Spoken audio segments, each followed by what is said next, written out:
She doesn't want to give her real name, but the homeless community calls her mom. Sometimes she's hard to understand, but the message comes from her heart, and that's crystal clear. I don't know what to do with everybody out here.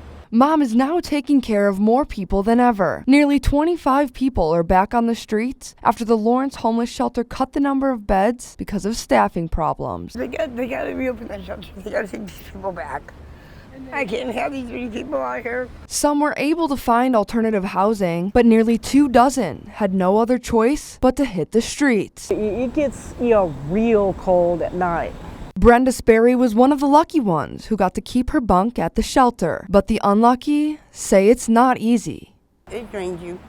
There's days where I don't even leave the woods because I just can't do. And their days usually end in a tent similar to this one, with a thin nylon wall is the only thing protecting them from the cold Kansas nights.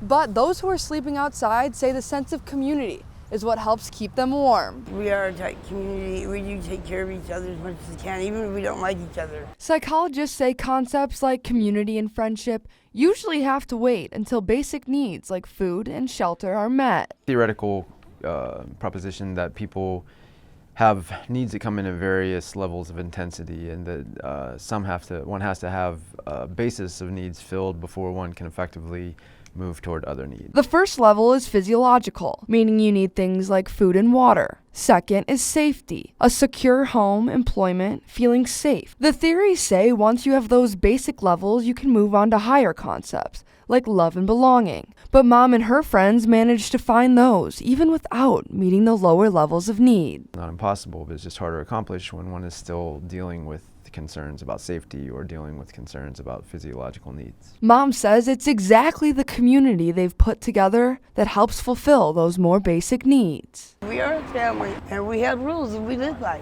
She says if one person gets food, they divvy it up to make sure everyone got something to eat that day. Here's your lunch for tomorrow. Here's your lunch for tomorrow. So they have a lunch for when they go to work. There you go. Thank you. The homeless shelter says it's working to get capacity back up for the winter. But until then, Mom says her family will keep doing what they're doing. Never underestimate what you can do. I didn't think I could have did this. And Sperry has one simple request she wants you to remember if you meet one of her homeless friends. At least be kind to them.